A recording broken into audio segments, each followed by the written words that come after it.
Well, thanks so much for spending some time with me and the rest of the church family tonight.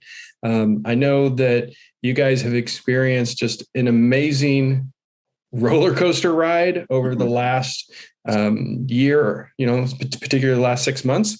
And ultimately, though, it's a story that showcases God's grace and love and mercy.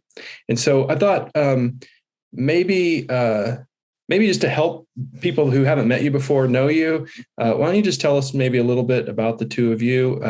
Henry, Jaci, we're grateful to get to spend some time with you. Maybe just tell us a little bit about your backstory, and then we'll jump into what happened this past year.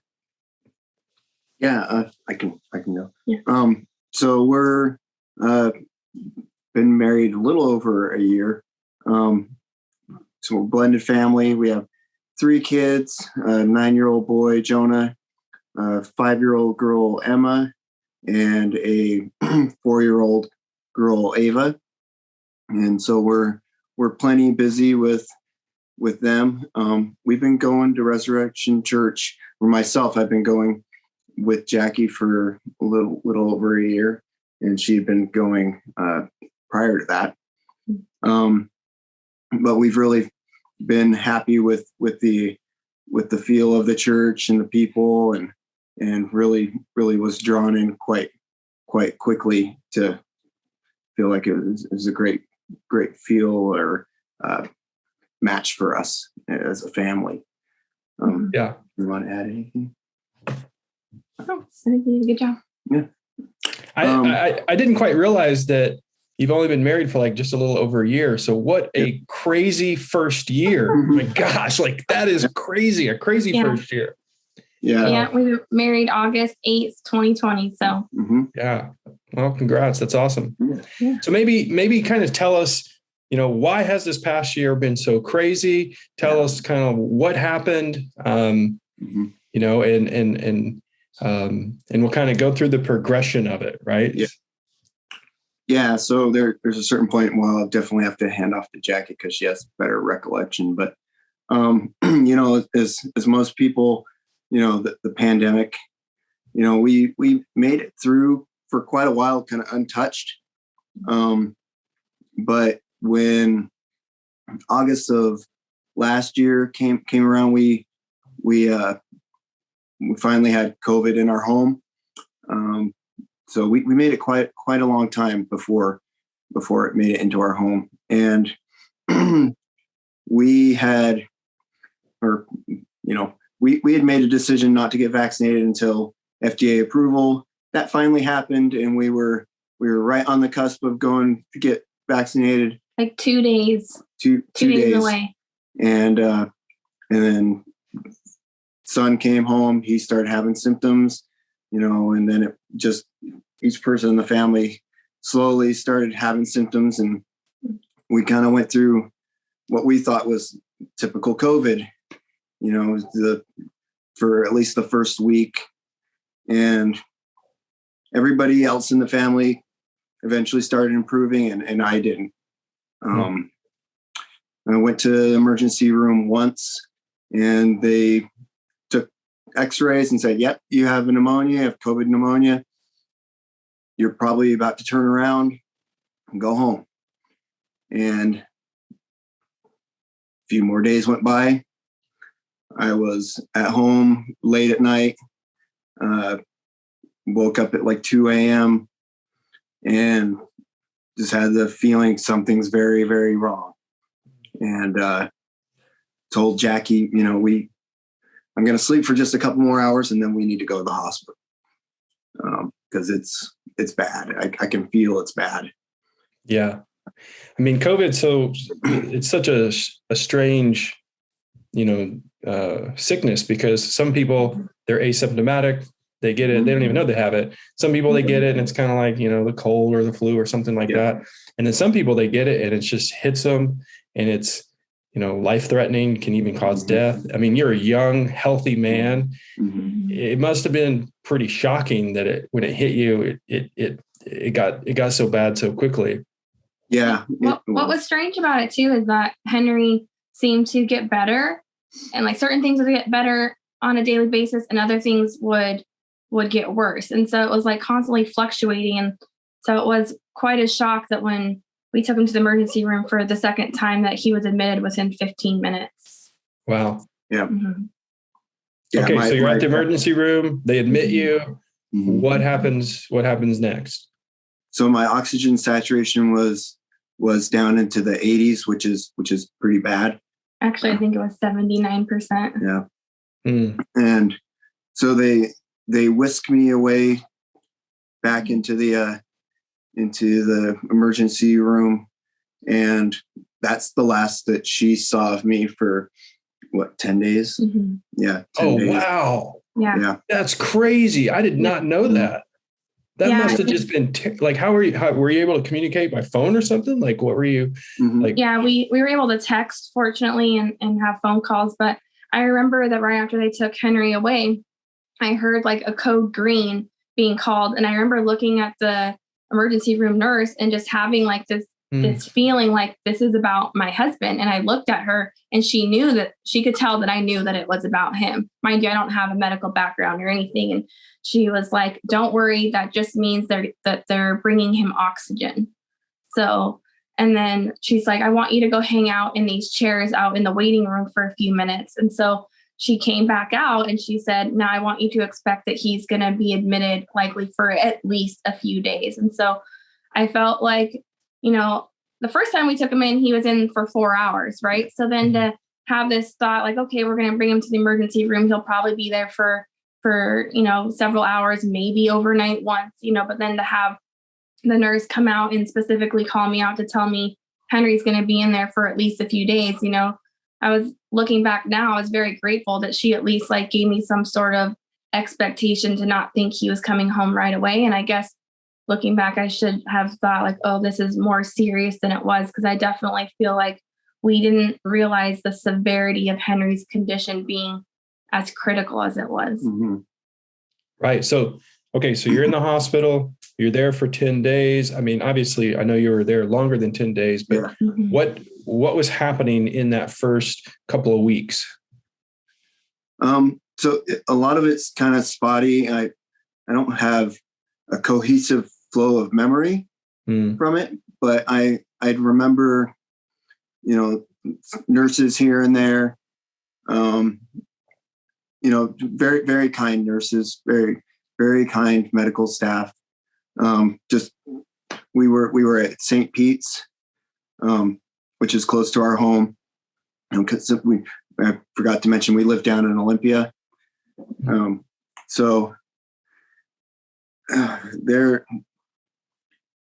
I just spent a lot of time in a bed, kind of, they turn me over a few times a day to put me in a prone position. So basically on your stomach because that's supposed to help clear the lungs some. They basically had Henry on what's called a high flow nasal cannula. So it's this thing that goes in his nose and kind of around his face, and it was giving him a high flow of oxygen. And so he was on on 60 liters, which apparently is the highest you can go, like at high flow. And, I would have daily calls with the nurses for updates on Henry, because Keek would tell me stuff, but I could call the nurses line and get like a more thorough update on him, because I wasn't able to visit at that point in time because I was still considered, or he was considered contagious just from, having an active COVID infection. And I was also myself recovering from COVID. And so that's why I wasn't able to visit him for approximately 8 days. But every day the nurses would always tell me that, Henry is doing everything we ask. He's doing all of his breathing exercises. He's proning himself. He's doing all the things on his own, and he's basically like a model patient. So I always felt, that he was in good hands, and, was confident that I knew Henry wanted to be home with us and that he would do whatever it took for him to be able to walk out that door. But for us on the outside, every day we were hopeful that would be the day that Henry would get to come home. There was one day where they were able to lower his oxygen requirement, which, he had to be at a certain level in order to be released. And so we were really hopeful, like, okay, this is going to be the week that he's home. But then just like week after week just kept it just kept going. Mm-hmm. In the midst of all this, I think we mentioned to you, Pastor Bubba, before that we were trying to purchase a house. So the day that we were supposed to close on the house is actually the day that Henry was admitted at the hospital.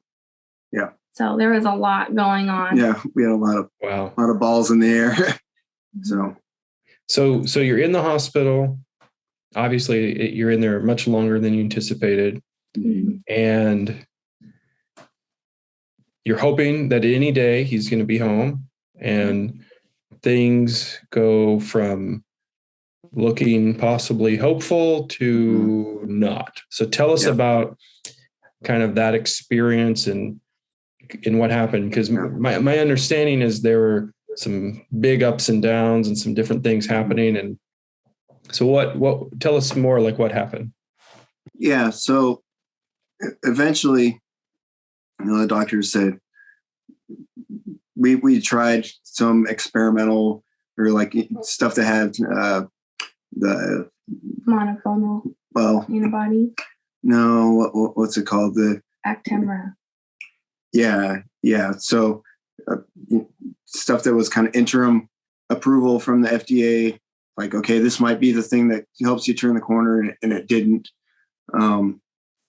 So we eventually ran out of options, and the only thing was really to have me put on a ventilator, which meant I had to be intubated, and I didn't really knew what that word was before, but basically put under sedated, kind of what the common with vernacular mechanical ventilation. Yep.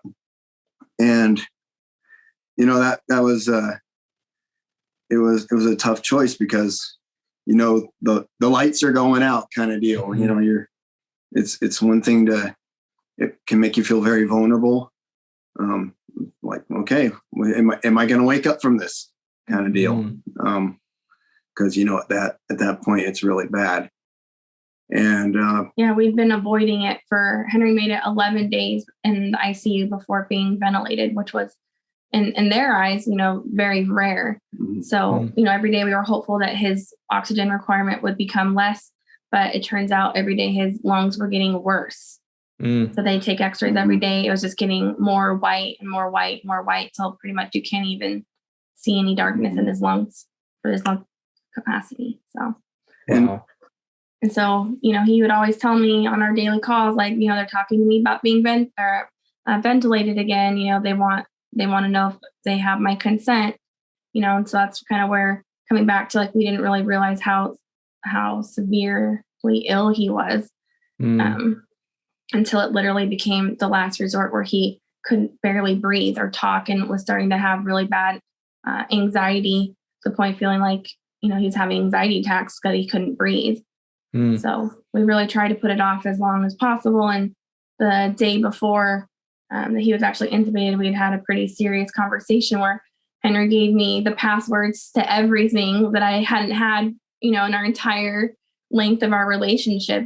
Henry, he's an IT manager, works in, network and security. So those are, things that you just do not give out. Okay. So the fact that he gave me all of that, was a pretty big deal. Yeah, that must have been pretty sobering. Yeah, and like basically having a conversation of, by 6:00 tonight, we're going to make a decision on whether or not we're going to have me or him intubated. And, it was on, I believe, a Tuesday afternoon. And I came back for the second half of the visiting window, and Henry was having a hard time breathing. And he had several nurses in there and the doctor in there. And they're like, we told you really should be intubated. And it's better to plan the intubation rather than have to do it emergently. And so, I had been like, no, don't ventilate him. But, Henry had kind of gave me this look, and I just asked him, like, is it time, Henry? And he just nodded at me, yes. And so I just knew that I'm like, okay, it's time for Henry. He needs to be, he wants to be ventilated. So at that moment, Henry, like, what were you experiencing? What were you feeling as you were facing that decision and knowing that it needed to happen?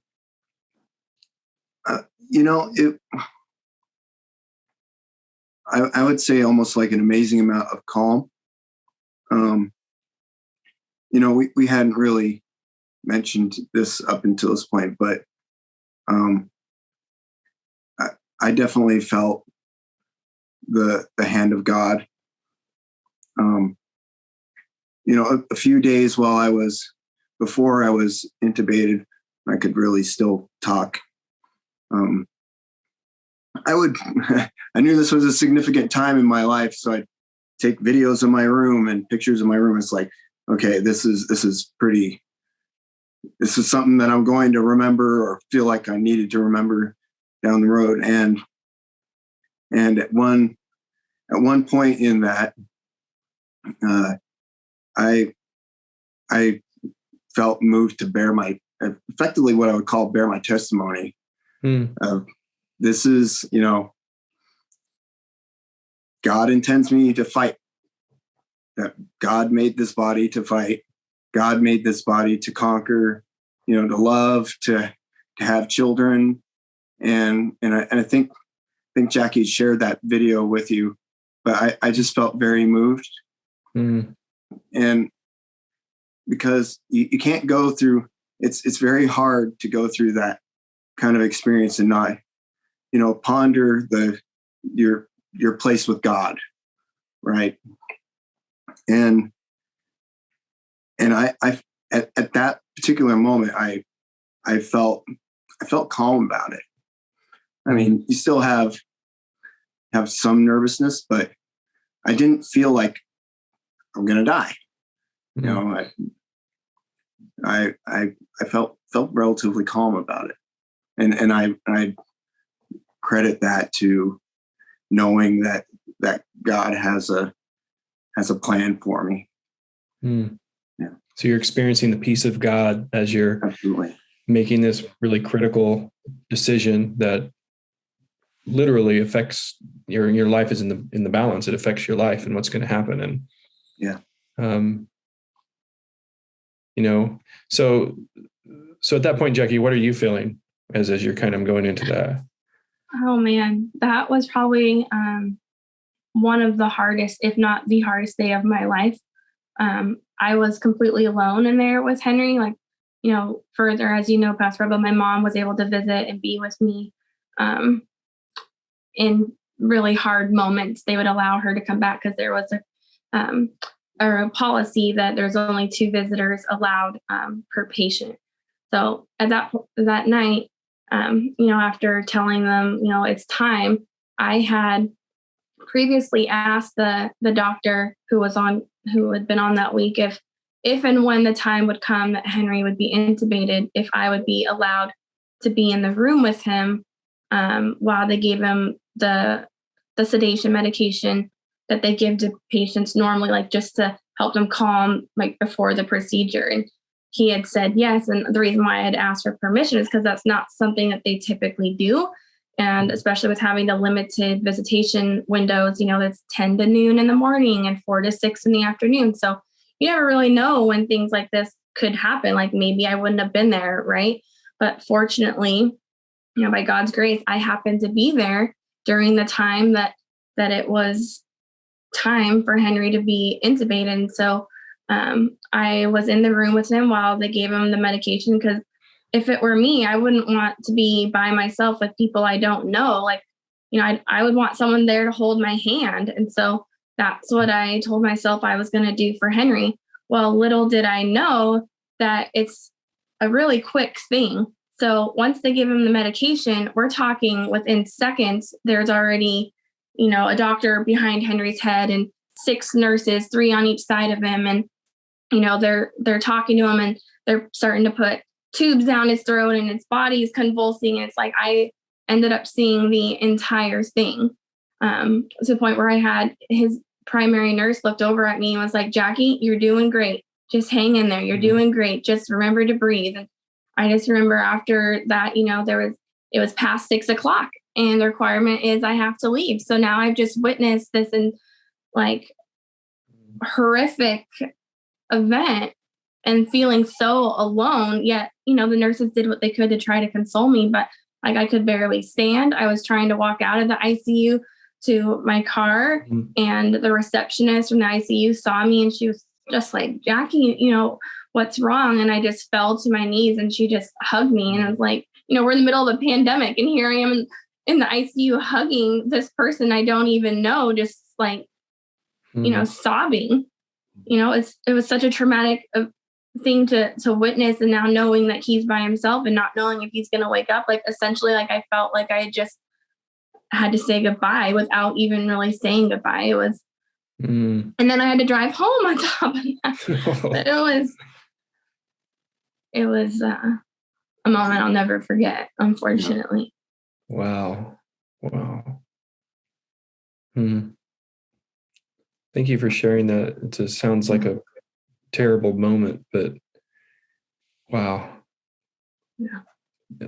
It really makes you wonder, like, God just provided that gal there to hug you, just give you some love and encouragement. Yeah. Oh, man. Yeah. Because the hospitals are, there's really not a whole lot of people around anywhere. And so she just happened to be, walking back in the ICU as I was literally like falling my way out, really is how I would describe it. Wow. So you go home and then that starts like a whole nother, maybe it's like, part one is leading up to that moment. And then it starts kind of another chapter, if you will, of this hospitalization and kind of the things that were happening then. So at that point, Henry, you don't really remember much after that. Is that kind of the part where you don't have much recollection beyond there? So yeah, I apparently I would wake up just slightly, and people would, it's towards the end, be able to give thumbs up, thumbs down. But I did have dreams during the while I was intubated. They had me on.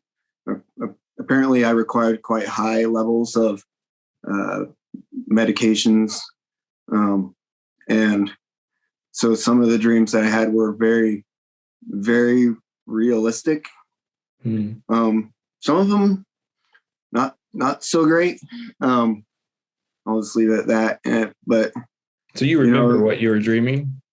Yeah. Oh yeah. Wow. And to the point where it felt like reality.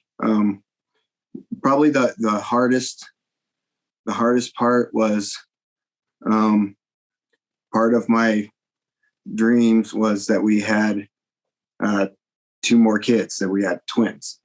And so when I woke up and realized, oh, we don't have those 2 more kids, it felt very real, like I lost 2 kids.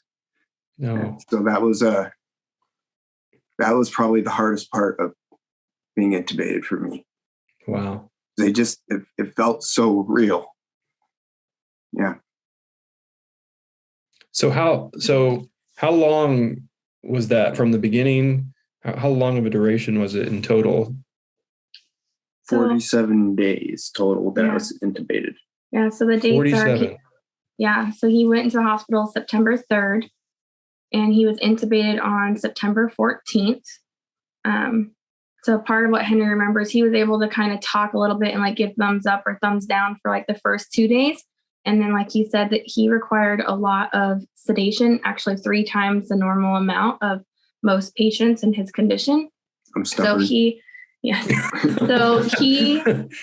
was basically then completely out.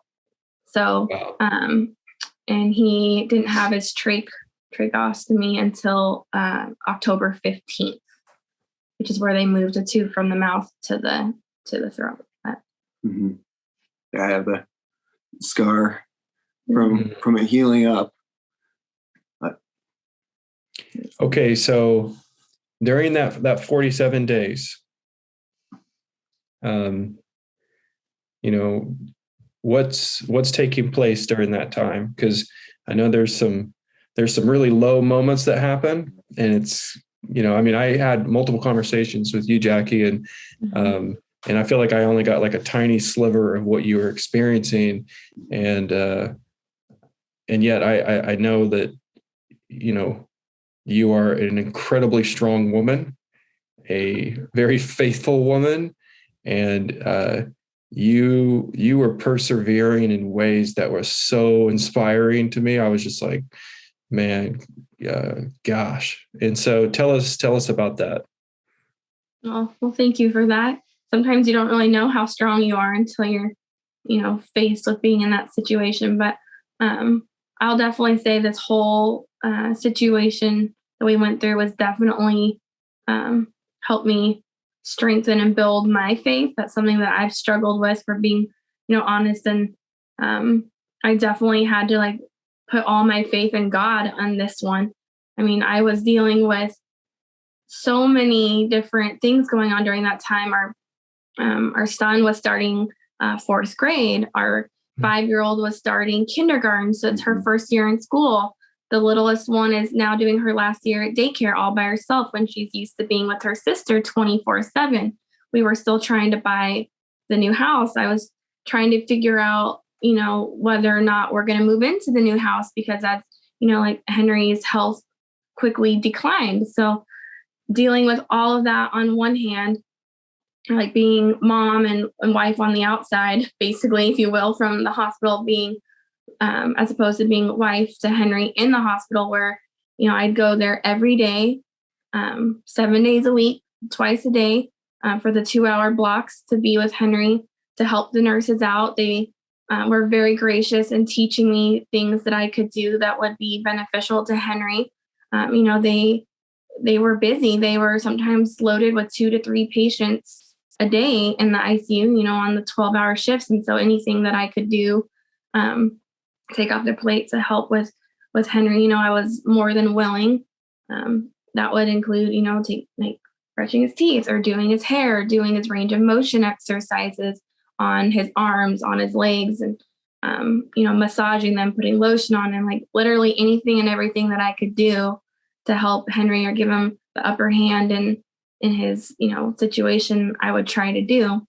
That being said, the COVID was ransacking his lungs every day, still, worse. It was getting worse by the day. And they would take what's called his ABGs, his blood gas. So it would measure, they take blood out of his artery, figure out, how much CO2, how much oxygen, and what his blood pH levels were. And those were just constantly fluctuating to the point where his blood pH level would get so low or so acidic that he was in the realm of all of his organs shutting down and failing. Mm. So it was an extremely scary time to go to the hospital, not knowing if every time I see him is going to be the last time I see him, or anytime I would get a phone call when I was not at the hospital, literally having just such anxiety over, is it the hospital? And then if it was the hospital, what are they calling to tell me? What's happened? It was truly a scary, crazy time. I don't know how I know how I made it through, obviously through God. I'd go to the chapel before I'd see Henry every day. I'd go after seeing him every day on my knees, praying to God, God, I trust in you. Jesus, I trust in you. And then I would add on, Henry, I trust in you, because of that video that he had made, saying that his body was made to conquer, his body was made to fight, and that we need to have faith in God. And I truly feel like God was telling Henry to say that and to make a video so that I would find it. I'd had the password to get into Henry's phone for the first time. I happened to find it on a night where I feel like it was perfect for me to see, and really just encouraged me to let go, to have my faith, and to constantly be telling the doctors and nurses, no, Henry's going to live. You mean when we move to the tower or when we get discharged, I had asked the nurses early on, well, where does a patient go from the ICU once they're here? And they all just paused, and didn't even want to respond. And I kind of, I guess I was naive. Well, no, where do they go? The 5th floor, the 6th floor, do they go to therapy? And they were just no, they go downstairs. And I'm oh. Yeah. So they were trying to tell me the morgue in the hospital. Because that had been their experience is, once you're in the ICU, nine out of the 10 people weren't making it. Right. So all along the way, they're telling you, prepare yourself. He's not going to make it. Oh, yeah. Right? I mean, you told me that happened several, what was it, 3 times or something when the doctor said that? If not more. So just talk to us about that, because, and I really appreciate you sharing this, because, I'm hoping that maybe someone will be able to watch this and just hearing your story, if they ever experience anything like this, they'll remember your story and it'll be able to encourage them if they're faced with something like this. Right. So you're in a situation where you're like, where's he going to go after this? And they're saying, well, most people don't make it. So you're hearing that. And yet at the same time, your faith is compelling you to be hopeful. And then you have these experiences where the doctors tell you, like, he's not going to make it. Right. So talk to us about that. Yeah. Every day, that the nurses or the doctors would, like, and I don't blame them, but they had, they're worn down. They've seen the worst of the worst. And, they truly felt like Henry was going to pass away. But I never once felt like Henry was going to leave, that this was going to be the end of our story. I just knew that this is not the way our story ends. Henry and I have just finally started our life together. Like Henry mentioned earlier, we're a blended family. I was in a relationship and marriage for 14 years. Henry was in one for 19 years. They and then we found each other and had been together 4 years and was like married for one. I'm like, Henry's not going to make me a widow after 1 year of marriage. Like, that's not what we have planned. It's not what God has planned. Like, Henry and I had just started feeling comfortable enough to talk to people in the church about, like, I want to volunteer with the children, with the babies. I love babies. I want to go and, serve God and serve the community by volunteering my time with the young children. Henry wants to be up on stage. He wants to play guitar. He wants to be part of the band. Like, I had someone actually early on tell me that they felt like, or that they had actually had that God had actually told them that God was using Henry and I to tell a story, that he was using us to reach other people. So for me, I literally was filled during this time with faith. Like, God gave me the faith to hang on and to be strong and to tell every nurse and every doctor that I encountered or came across with, like, no, Henry's going to make it. I'm putting these boots on his feet so that he doesn't get drop foot, so that when he goes to therapy, that he's not starting from a place of a disadvantage. Like, he is going to walk again. We are going to leave the ICU. So, I had lots of nurses just kind of be like, okay, they're just smile, grin, and just, about their business. But other ones, were very, I don't know, like, they were happy to see me be happy and have faith, and they didn't want to be the one basically to burst my bubble. I could tell, so they tried to be as positive as possible. But I definitely had a few heated discussions with a particular doctor at the hospital where I literally demanded that he help save Henry's life and that he do what he needs to do to save him. Because if we were to stay the course that we were following, that he would have passed. Did you feel like he was like giving up on Henry, or yes. Is that what it was?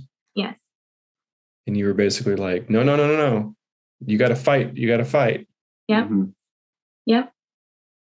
They were talking about paralyzing Henry. I think what would have been his third time being paralyzed. Normally you're paralyzed once. Wow. Yeah. So was that the doctor that you kept having these conversations where he was telling you need to prepare yourself, he's not going to make it, and that kept happening again and again? Because yes, and to the point where he had he referred our case to palliative care, where I had to actually they scheduled it for, unfortunately, my mom's birthday. So my mom and I and Henry's parents, and I actually included Henry's ex-wife, the mother of his children, also in this discussion with the doctor to talk about what would Henry want and how, what was Henry like as a person, and, what should we be focusing on and spending our time and energy on right now. It was almost like, what should we do to make him comfortable? Or, what are the next steps? Where is he going to be? Where are you going to have him buried? Or is he going to be cremated? What's his faith? What's his religion? Wow. So they're preparing you for death, and God's speaking life on your heart, right? Mm-hmm. Yes. So at what point in all that journey did I come and I was able to visit, and we prayed for him? When did that happen during all that? That was 2 days after the palliative care meeting. Okay. So, they're telling me to prepare for Henry's last days. And I felt, if it is what they say that it is going to be, mind you, as I just stated, I didn't feel like this was going to be Henry's last day. But if this is what's to happen, I wanted you there. I wanted you to have been at Henry's bedside, because I knew that that's what Henry would have wanted. And that's a really weird place to put myself. Like, Henry and I didn't, newly married. We don't have a will. We don't, we had some brief discussions over conversation throughout the years about, oh, well, this cemetery looks nice, or, oh, this would be a nice place to have ashes spread, or, that kind of conversation. But I never think that you're actually going to be put in that situation to make that decision, and then not having anything in writing. Especially that soon, when you start a relationship. Right. Or getting to that level of where you're married. Mm-hmm. So I remember when I came to the hospital and eventually made it right there, because I got lost at first. I went in the wrong. It was because during this whole COVID, they haven't been letting any pastors do hospital visits. So it's like I hadn't been to a hospital visit since before COVID, and when I went into the hospital, I went in the wrong door, and it was a really weird experience, because I just went in where I saw these people going. And the next thing I knew, I was in the middle of this hospital, just walking around, no badge, nothing on.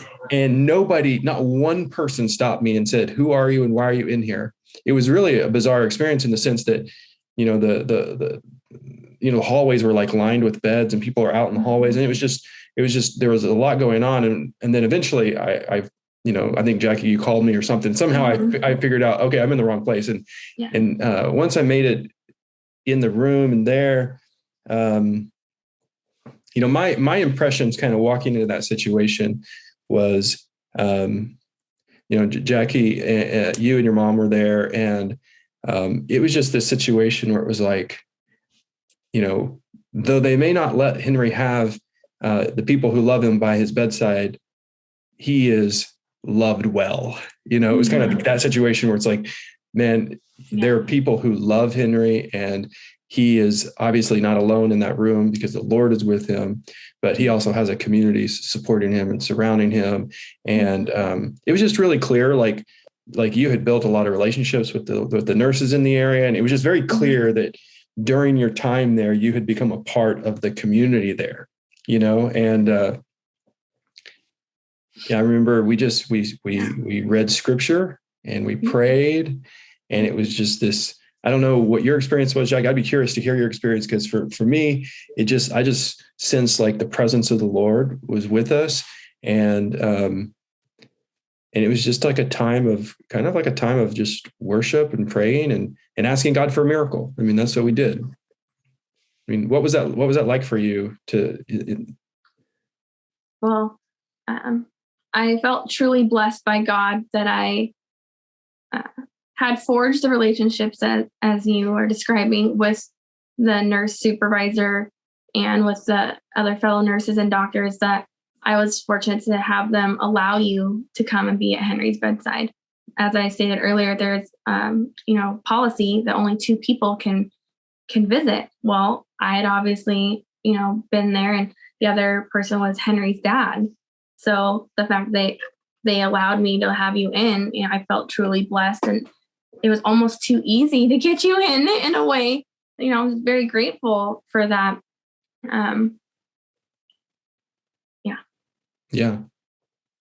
I also remember that Henry's oxygen saturation went up after we were done praying. Yeah.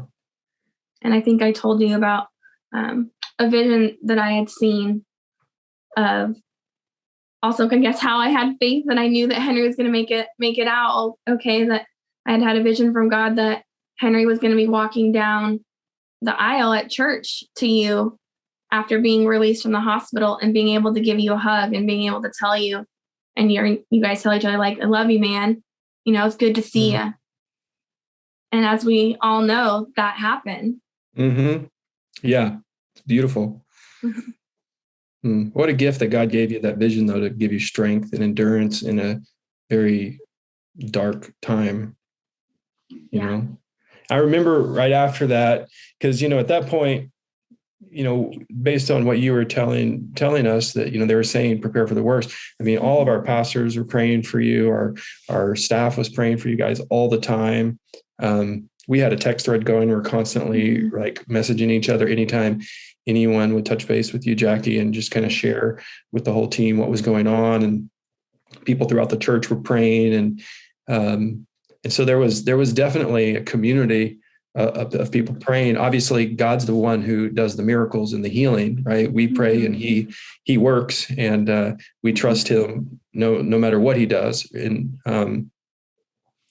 so it seemed like that's like right after that, right? So maybe like a few days before, because you're getting the meeting there with the kind of them preparing you for the worst, and then maybe a week or two after, that was probably, from my understanding, that was maybe the hardest point, right? Because it was so, at any moment it was like, he could turn for the worst, or maybe he'll pull out. And it was, is that what was going on during that time? Yeah, actually, that's a really good description of it. And we just saw a cardiologist the other day for Henry to do a follow-up, just like to check on his heart, make sure, that he's doing okay. And the cardiologist said, I read through all of your reports and through your hospital stay. And he's like, man, at any point in time, one thing could have tipped the scale for you. And that just really stood out to me, because I couldn't think of a better way to put it. It literally was like that. One thing, it was like every one thing that the doctors and nurses knew to tip the scale in other patients' case, they expected that in Henry. Like, but then when it didn't happen, it's like, yeah, I have faith. I told you. See, Henry's going to make it. Henry's a fighter. He's a warrior. That's what I always called him to them. Like, Henry's a warrior. He's going to conquer this. Wow. So at what point then did things kind of do an uptick to where it became clear that, okay, it looks like there's a change for the positive happening, right? Yeah. And I'd actually asked this question of Jackie recently, like, at what point did things turn around?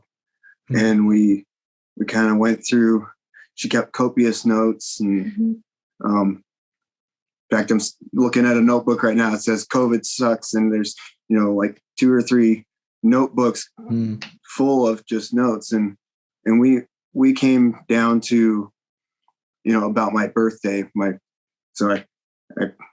had a birthday while he was there. We had 2 really lame birthdays, one for my mother-in-law and then one for me.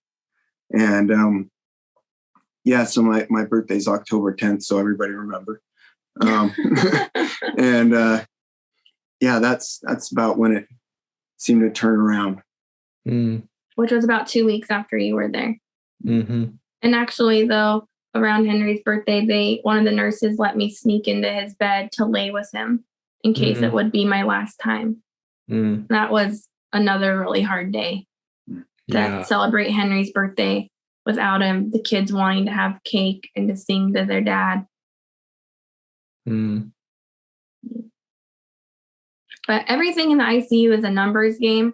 Every day they're taking those ABGs. There's certain numbers that and ranges in which normal, things should be normal. And we had to wait for Henry's lungs to heal and to be well enough for Henry to be well enough in order to undergo what they considered would be the next step, which is the tracheotomy, where they move the breathing tube from the mouth to the throat. And by doing that, it allows the patient to kind of be woken up a little bit more, like the sedation medication to kind of come down for them to be able to start titrating him lower to see, what can he tolerate.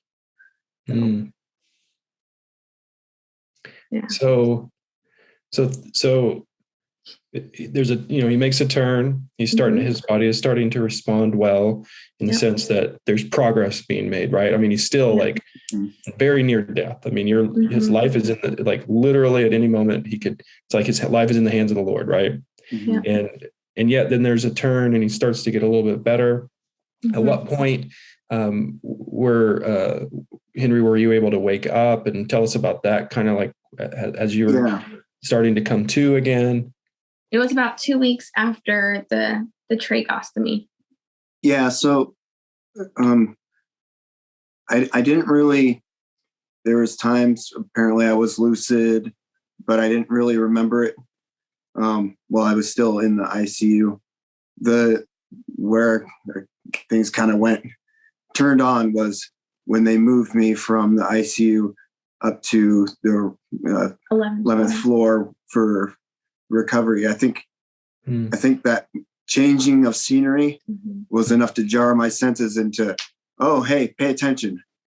So, and I remember just waking up and being so weak. So I had lost a total of 68 pounds. Wow. Just laying there. I'd been doing weightlifting for about 3 years. So it took me 3 years to put on all that muscle and 3 months for it to all come off. Just laying there, to the point where I would try and lift a water bottle and it just wouldn't work. And he had really bad tremors. So you'd shake really bad to the point where he couldn't even feed himself. But, being awake and looking around the room, Jackie was a really good, there's a lot of trust in her because, like I'd been saying, I'd had some dreams that felt so real. And she had told me, you're there may be things that you remember that just didn't happen. And so, having that trust of some things were pretty obvious, the 2 kids, like I was saying, but, some other things, like somehow in my head, things got jumbled up that I'd been in a car crash right before going to the hospital. It's like, that never happened, Henry. It's like, those kinds of things. And does it still feel like that happened to you? It's a vivid memory. Really? Do you think maybe like you had a dream of something like that, and so it somehow kind of got stuck, like that's what happened? Or what do you think happened there? I think there's certain parts where my body was getting input, for lack of a better term, and it kind of shaped my dreams around that. For example, apparently this is very common for people to think that their organs are being harvested. So I felt like I was in a house with my arms in zip ties above my head, and someone was going to steal my organs, and I was searching for something sharp. Wow. And I was talking to Jackie about it later, and she's like, yeah, they put your arms up, and they definitely had to put restraints on it because people, when they're intubated like that,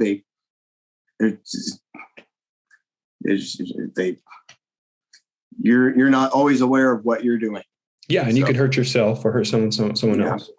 I remember one day one of the doctors was like, yeah, he tried to pull out his tube, and he, were restraining him.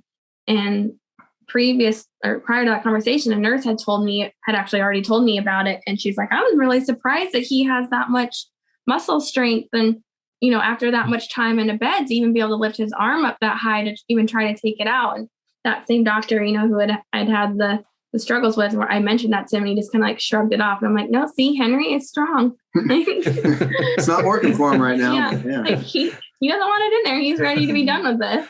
Yeah. But yeah, fortunately the nurses were so good. They had warned me about the Icu Delirium. It's a really, big thing in there. And especially with the 3 times normal amount medication, they had prepped me with like, be prepared that, it could be days, it could be weeks, it could be months. Like we just have no idea what or how Henry's going to wake up. And so that's why, I pretty early on of Henry waking up, I was like, hey, you're probably going to think that things happened, just ask me and I'll let you know if it actually happened or not.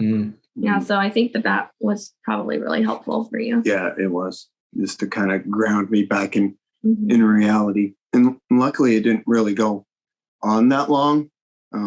Yeah, like 3 days. 3 days. So she was prepared for, this extended thing. And luckily it didn't. Yeah. We were blessed to have it go pretty quick. So from the time that you woke up, I mean, obviously there was a few days of kind of getting back to reality. How long were you in the hospital before you were strong enough to be released? And were there like some milestones you had to hit before that took place? Yeah, there was some milestones. So November, what was the day? November 3rd, he went up from ICU to the 11th floor. And then from there, when did I transfer to? November 15th, he went to Good Samaritan up in Puyallup to their IPR, the Inpatient Rehabilitation. So in the interim between leaving the ICU and going to the inpatient rehab, goal number 1 was put on some weight, get eating. I was on a feeding tube, which was not comfortable at all.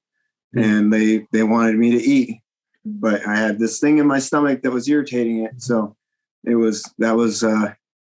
took a good amount of determination to get enough food down. Yeah. That's for sure. The one time in your life when it's like, eat whatever you want, as much as you want, and you can't really do it because the tube. Oh. Yeah. Well, and then on top of that, Henry had found a protein shake that if he drank 3 of them, he'd get really close to his calorie intake. And we were talking about, maybe we should order some of these for home, right? And so I start looking at the ingredients, and it has ingredients of spinach. Well, Henry's allergic to spinach, and the side effect if he has spinach is he coughs. So the last thing this guy needs is to be coughing more on top of just having been, intubated for so long. Yeah. But so the days kind of looked like I had pretty bad insomnia, couldn't really get to sleep, and doing OT, occupational therapy, and physical therapy. And it was just how hard it was to just even stand up out of bed. It was a monumental task, and took a lot of determination, a lot of just drawing strength from I'd say drawing like physical strength from faith. I mean, just like, God, you got me this far. I know you intend for me to go farther. And, there on a lot of those, sleepless nights, I hadn't been to church in a while. So I would put on YouTube, and I basically got caught up on all your church, all the back episodes, like a Netflix binge binge of Resurrection Church. It was really nice to have that it was a huge comfort. Mm-hmm. It really, really was. That even though I couldn't go to church, I could still hear that word. So yeah. At what point did we FaceTime? Because I know there was a point when we were able to chat once you're awake. And yeah, that was once I was up on the 11th floor. Mm-hmm. My voice was starting to come back a little bit more. Mm-hmm. I think I had the speaking valve in it at that point in time. I'd have to hold my hand over the hole so I could get enough pressure out through. Otherwise, it just sounded whispery like that, and it'd be hard to talk. And it was very good to be able to talk to you.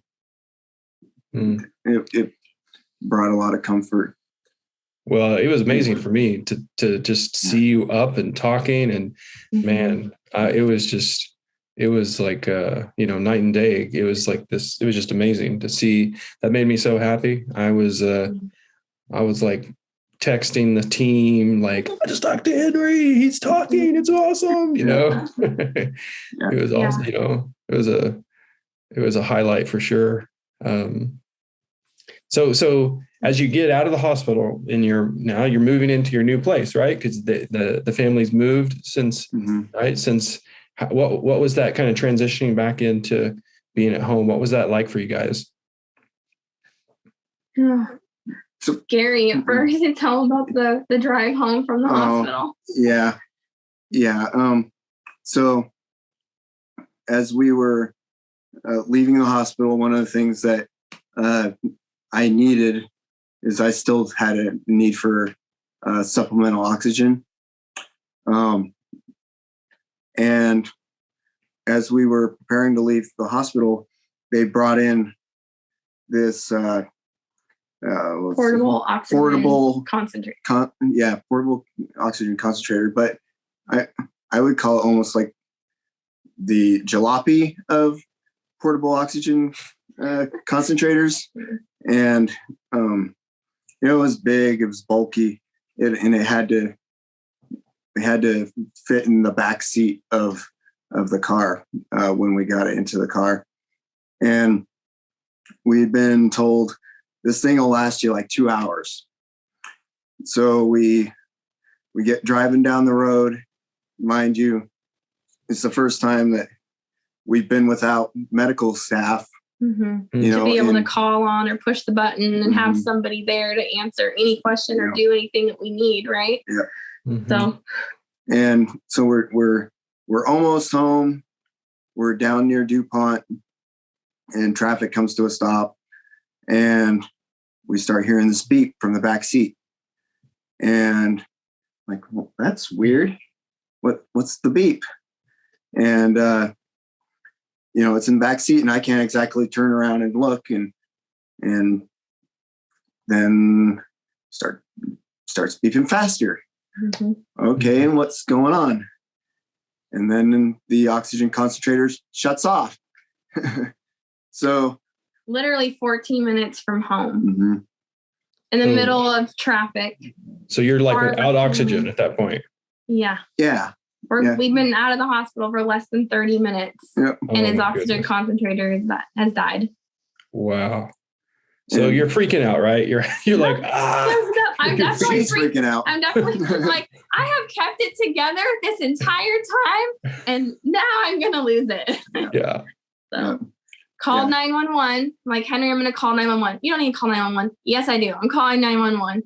Call 911 while on the freeway, trying to pull over, and finally get the paramedics and fire truck to, they find us, and we're able to charge Henry's thing up a bit. And then we get home. Turns out that the oxygen concentrator doesn't. So I should rewind. We found a plug-in in the car where we can, and had a charger for the oxygen concentrator to be charged in the car while driving. So we figured that while it was plugged in, while we would make the last trek home, that it would charge it enough for Henry to at least get inside the house and us plug it into the wall. Well, it turns out it doesn't actually charge the machine up any higher than where it's already at. So just operates it. It doesn't necessarily charge it. Right. Yeah. So we get home, and the one time where Henry really needs the supplemental oxygen is when he's exerting himself with physical activity, which is to get out of the car inside the house, and the thing shuts off again.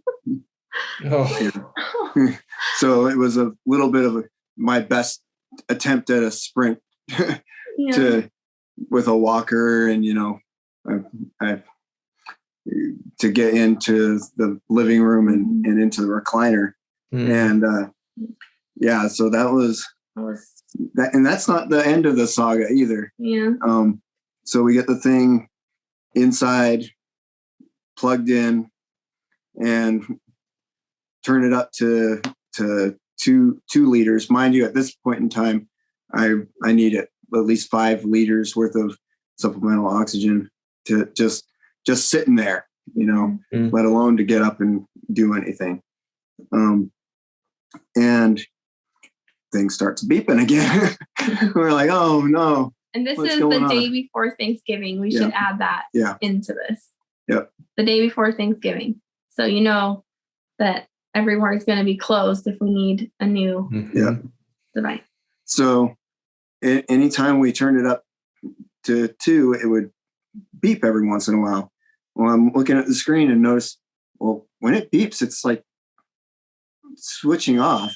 Well, there was something wrong with the power supply on top of everything. So we, Jackie made some calls to the company and kind of had to be assertive, bring one tonight. You need to fix this tonight.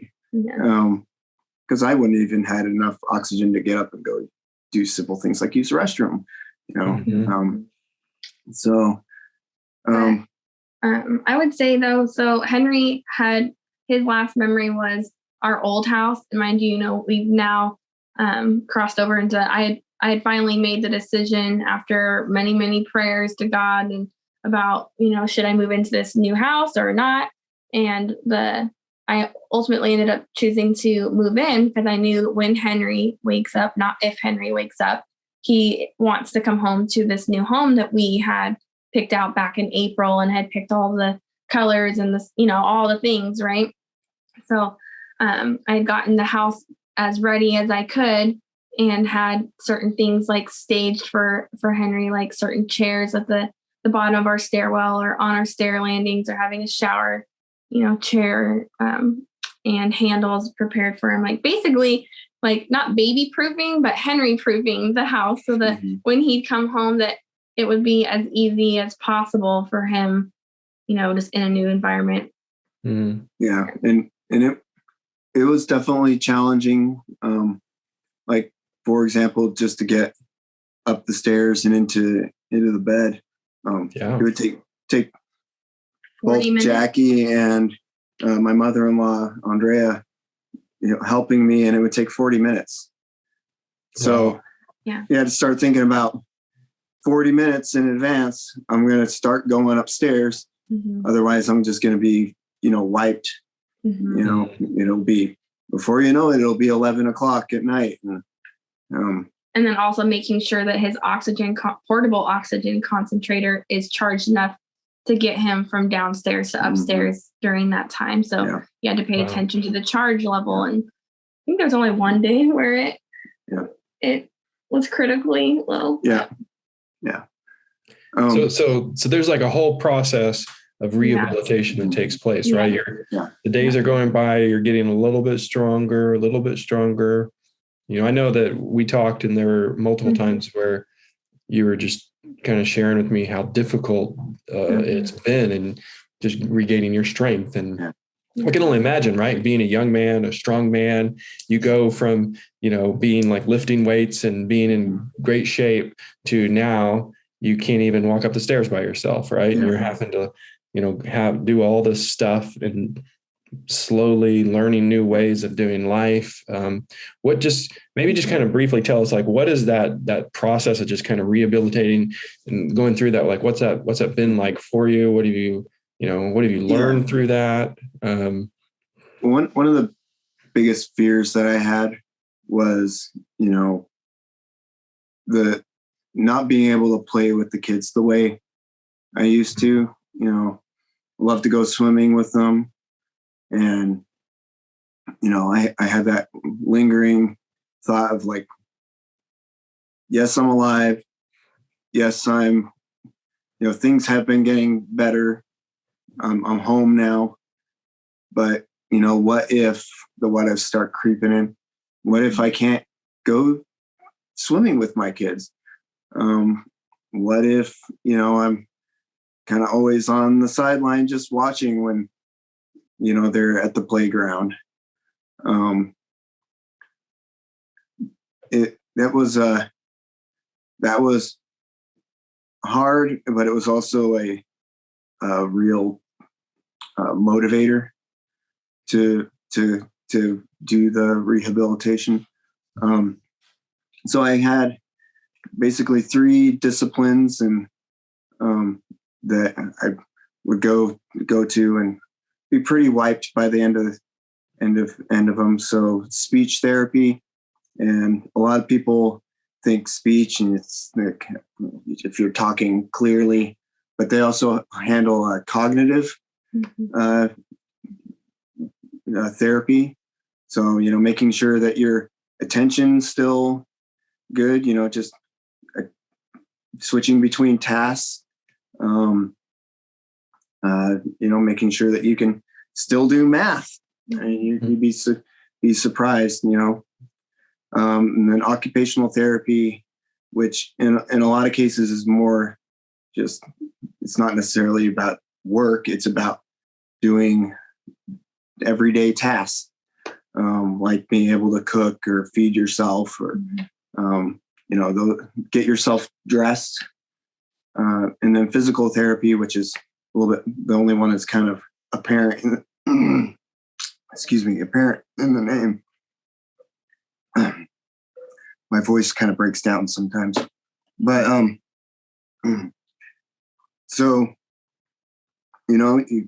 really working to develop a plan with with those folks to say, this is what my life used to look like. Mm-hmm. How are we going to create a plan to get back to that? Mm-hmm. And so I'm glad to say that speech signed off on me. And that's definitely one way that I feel very blessed that mentally, cognitively, I'm still all there.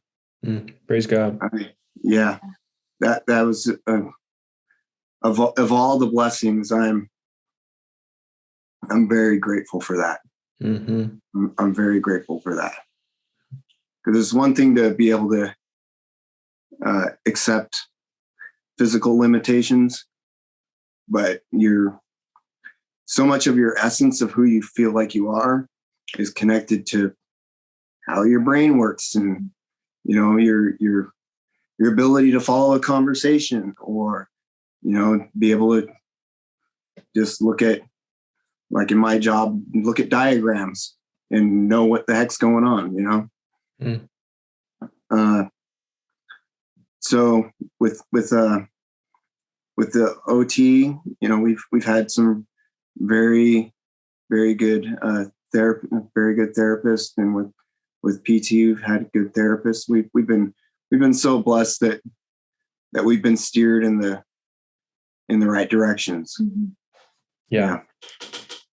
So I know that when Jackie, you alluded to this earlier, when you did get out of the hospital, you came to church service, and I remember y'all were sitting on the front row, right up on the side there, and afterwards we chatted and gave each other a big hug and just had a moment praising God. And I don't remember the exact phrasing or words that were spoken, but I remember in that conversation, Henry, you just being kind of like, God healed me. I experienced, a miracle basically, because I think you said something like I was basically dead and he brought me back to life. Yeah. And so it was, tell us about what has God done for you? Yeah. So Jackie had actually given me it was words that she'd given me that I had woken up with a new body. And because everything was so different, right? There was a learning curve to, just existing, and it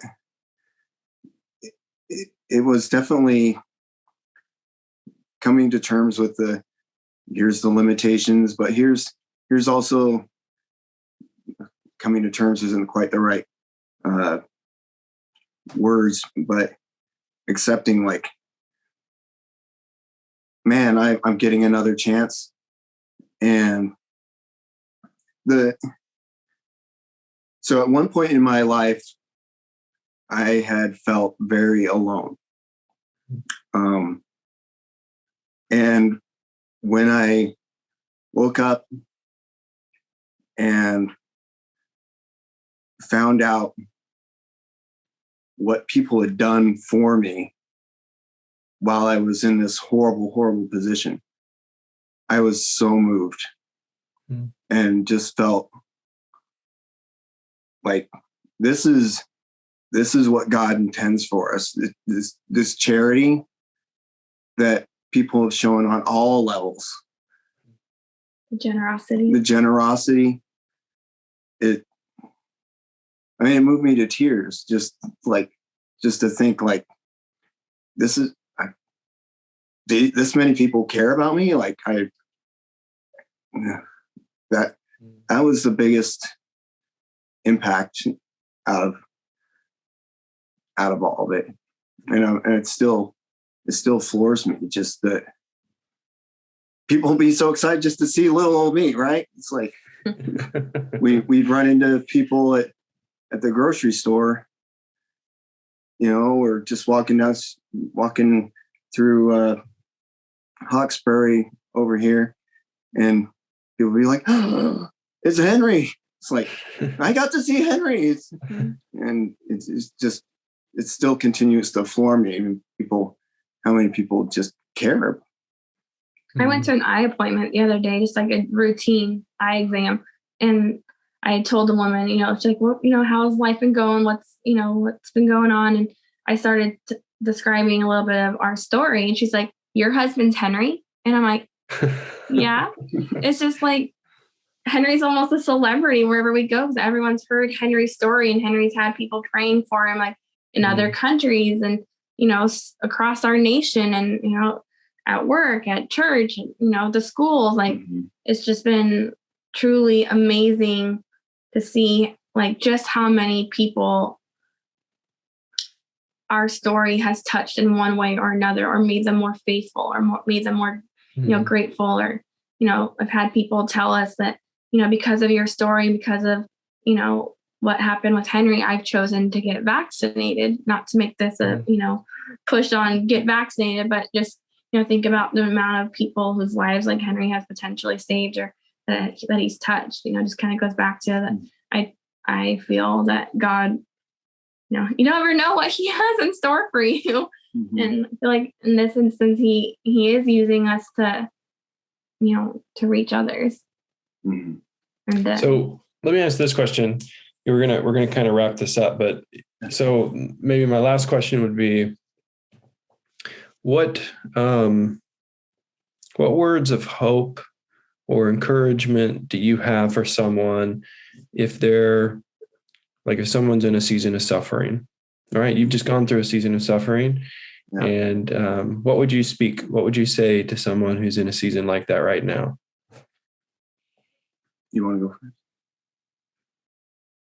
I guess mine's really short and simple. It's just have faith in God, have faith and pray. It truly is what got me through this hardest time of my life.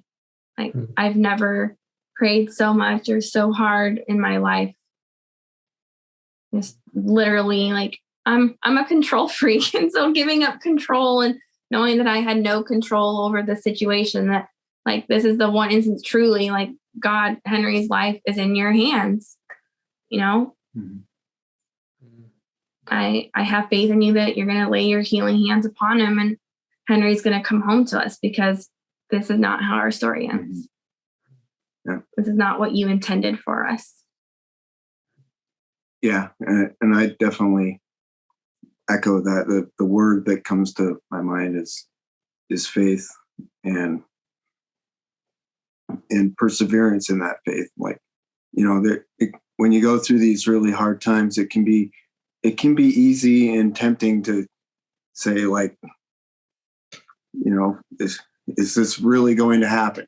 I put all this energy into prayer, and I put all this energy into something where you don't feel in control, and you just persevere in your faith, and not just your faith in God, but faith in God's faith in you. If that makes sense, like,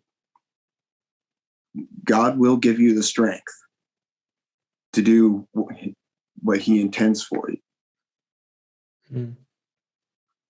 Yeah, God's provision in enabling grace is enabling strength. Yeah. Man. I think another thing for me that comes to mind is just having hope or being hopeful.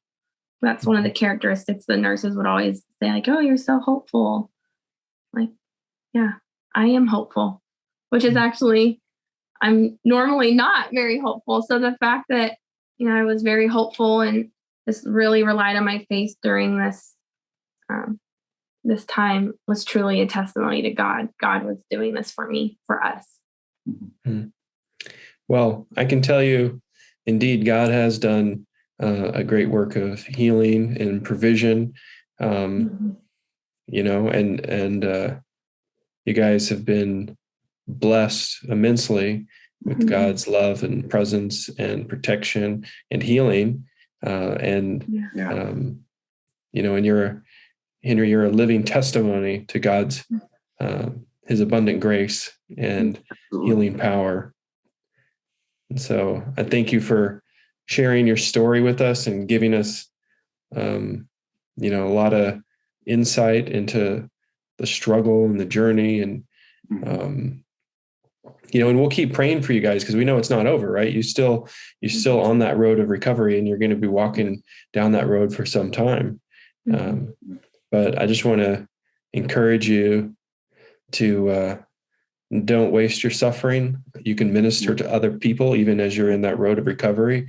And I know you're doing that, but just know that that's now a part of your ministry, is to be able to, the comfort that we receive when we suffer, we're able to comfort others in their times of suffering and affliction. And so that's now a part of the way in which God he's going to have you, you're doing it, but He's going to have you, as time goes on, continue to minister to people in those ways. And that's a very important ministry. Absolutely. So thank you. We appreciate you. We love you. We're grateful for you.